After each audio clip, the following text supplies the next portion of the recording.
All right, students. So today we're going to be taking a look at our Chapter 11 review. Form 1A odd is the goal for work for today. Now I'm going to walk you guys through maybe a handful of odd problems, but the rest will be up to you to complete on your own. So again, this is our, let's just call it a video review together.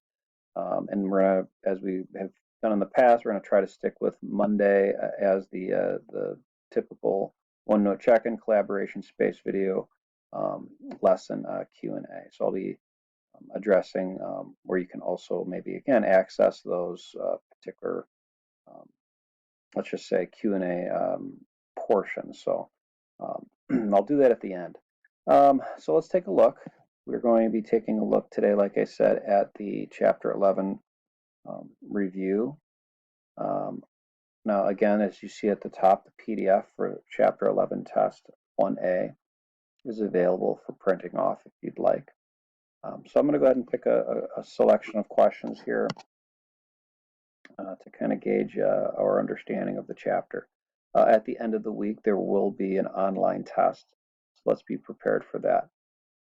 Write the letter for the correct answer in the blank at the right of each problem. Okay, so we're going to answer this question where if you look at the circle, we've got circle X, X being the center. Looks like we've got chords AD, CD, but also BD. Now, BD isn't just a chord, if you recall, it's also the diameter. XB is a radius, XD is also a radius. So which statement is true? AD is a diameter. Well, we know that AD can't be a diameter because it doesn't go through the center. So that rules out part A. Part B, BD is a chord of the circle.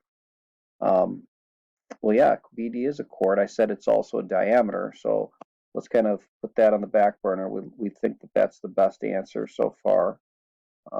We'll get back to that. Part C says CD is a radius. Well, no, CD is not a radius, it's a chord. As you can see, it doesn't have one of those two endpoints at the center. And then last, D, XD is a chord.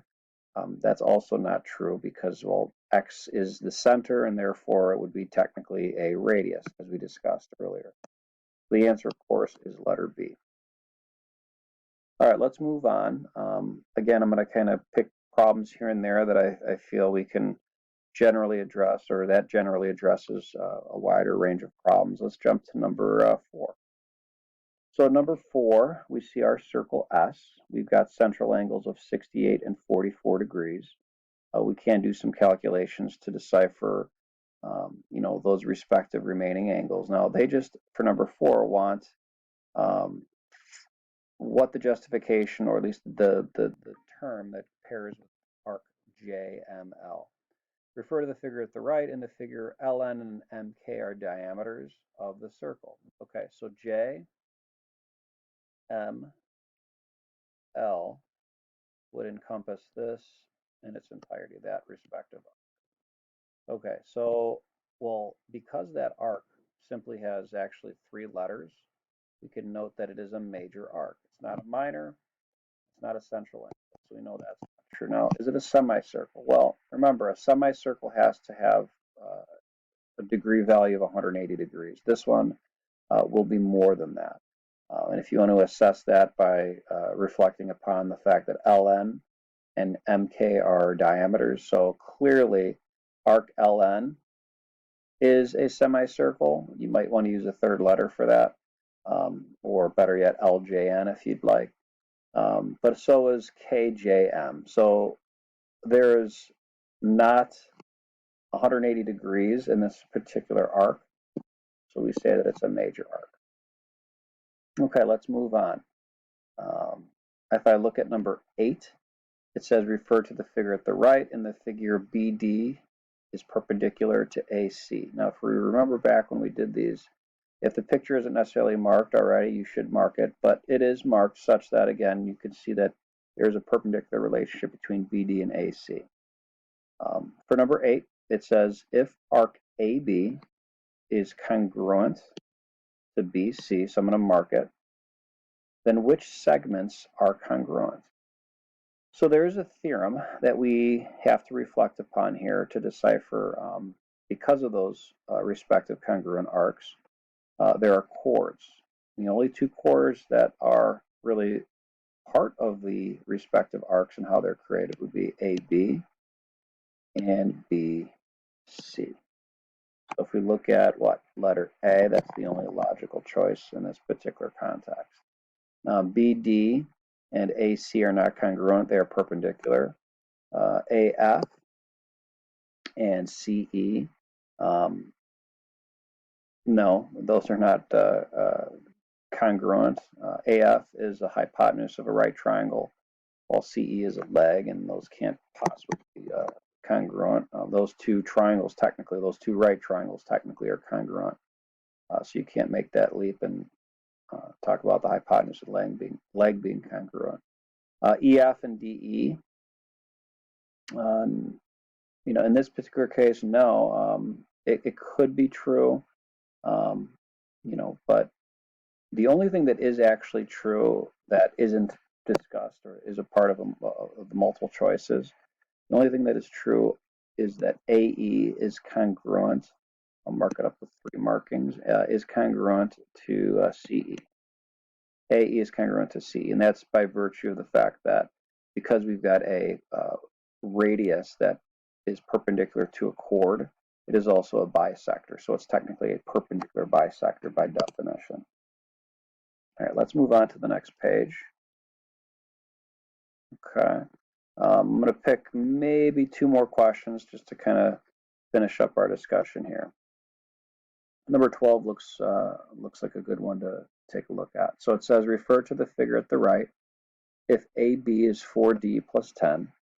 Now, I'm going to mark it, but I'm also going to highlight the idea that because I know we've got this perpendicular relationship with respect to that segment D from the center to the chord AB, you've got a perpendicular relationship that is indicative of that chord AB technically congruent to, well, CD, which has the exact same type of perpendicularity happening with segment of length D perpendicular to segment or chord CD. So 4D plus 10, I will then equate to 6D minus 14. So it becomes an algebra problem. So let's do that. 4D plus 10 equals 6D minus 14. I'll subtract 4D to get 60 from both sides. I'll add 14 to get 24. And therefore, when you divide, you end up with D equals 12. So that's letter C. Let's finish up with number 18. It says, to the nearest tenth, what is the area of a circle with circumference 35.6 centimeters? All right, so what we're going to go ahead and take a look at here. And as I scroll down a bit, I'm going to open up my calculator because I know I'm going to need it here in a little bit.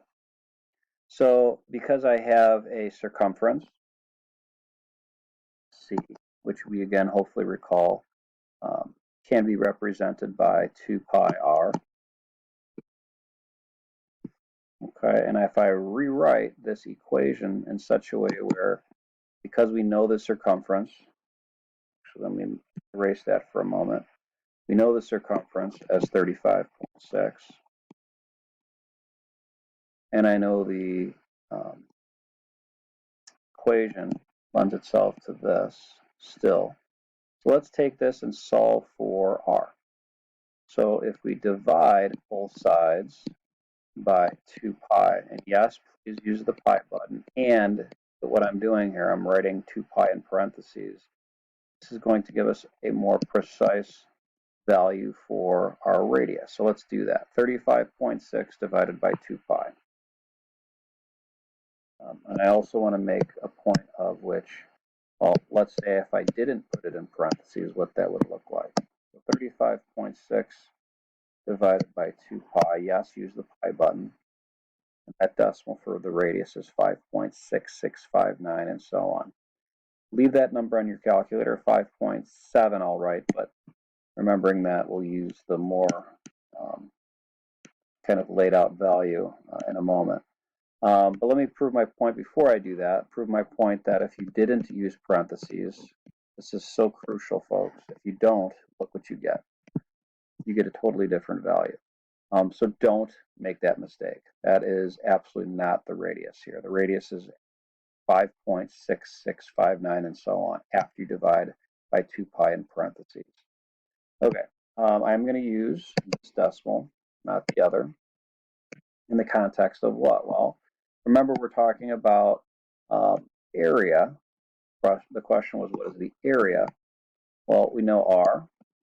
We know the equation is pi r squared for area, so let's use that in context. Let's see what we end up with. So we'll have what? That decimal squared times pi. That 100.85, or rounded into 0.9. Let's see what the values present in number 18. So letter A, 100.9 centimeters squared. So again, let me go back to where you can access the questions under the collaboration space, because many of you that may have questions would really benefit from this. So if you go to the remote learning collaboration space section, start a collaboration space, but here, remote learning, I've created a bunch of pages of which, and you don't quite see our date yet, but you will, in which not just under the video lessons and activities for the Q&A piece. So if you have questions based upon the actual lesson, please present them there. And then later, if you have a question specific to the homework, please present them there. You can take a photo of the question, you can type in the question. I will address the question via OneNote audio recording, so you can see how I've kind of worked it out visually, but then you can hit play and hear me talk you through it.